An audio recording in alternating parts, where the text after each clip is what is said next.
the true North, strong and free, a land of a fully independent democratic government. Each year on July 1st, Canadians proudly celebrate Canada Day. This Canada Day will be quite an event as we will celebrate our 150th anniversary. However, the road that led to the proclamation of Confederation was a long and difficult one.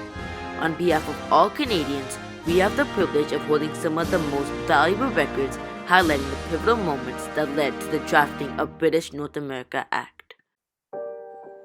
On July 1st, 1867, the four colonies of Ontario, Quebec, Nova Scotia, and New Brunswick joined together to form our great country, Canada. There were many factors that led to Confederation. Some factors were political deadlock, the threat of a U.S. invasion, Fenian raids, the lack of defense provided by the British, and the British not wanting to be involved with the Canadian government. One of the main threats for Canadians at the time was the U.S. annexation of Canada. In 1930, the U.S. approved War Plan Red, a plan for fighting the British Empire. Its strategy? Invade Canada. It was a massive coordinated attack to capture Halifax, Montreal, Toronto, Winnipeg, and Vancouver. This worried many people who lived in Canada. Most politicians thought that if the Canadian colonies joined together to create a country, they would have a better chance of repelling the U.S. attack. Without Confederation, there would be a lot of political deadlock. Political deadlock is when no one can move or win in government. Before Confederation, there were four political parties, two in Canada East and two in Canada West. These four parties were divided into two coalitions. This would make it almost impossible to pass laws because there were only two groups voting and the two groups had opposite views. Due to Confederation, there was one governing party and no more deadlock. Confederation was the result of the Great Coalition, in which three of the four parties joined together to form a functioning majority, which could govern Canada as a whole. During the period of 1866 and 1871, the Fenian Brotherhood was carrying out raids on Canadian soil. The Canadian people were very frightened by this. Most politicians figured if Canadian colonies joined together to form a country, they would have better chances of repelling the Fenian attacks.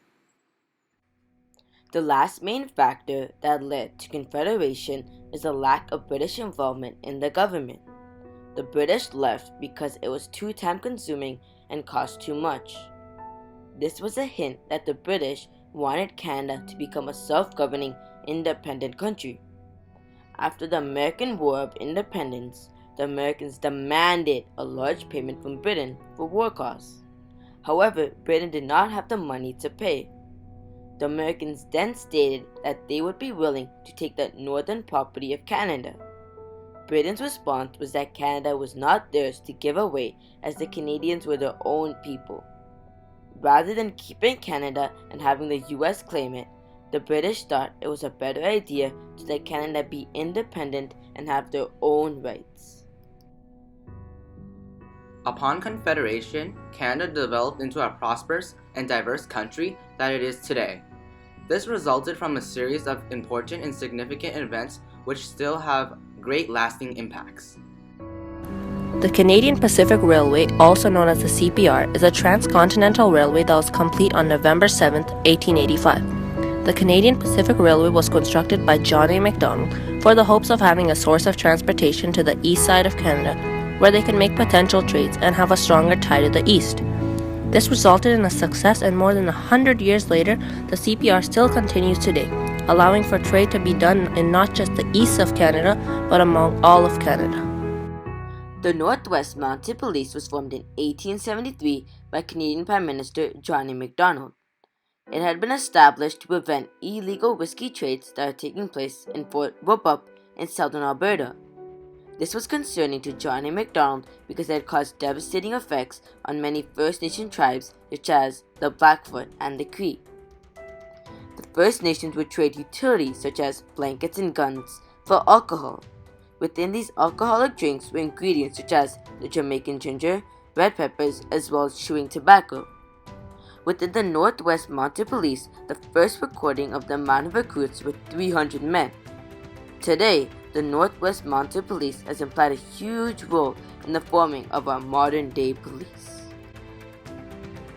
The national policy is a policy created by Prime Minister John A. Macdonald. This policy was introduced in 1876, however it was put into action in 1879. It called for high tariffs on imported manufactured items. This allowed the manufacturing industry to be protected. John A. Macdonald wanted to create this policy because he wanted to protect Canadian goods and increase population in the western part of Canada.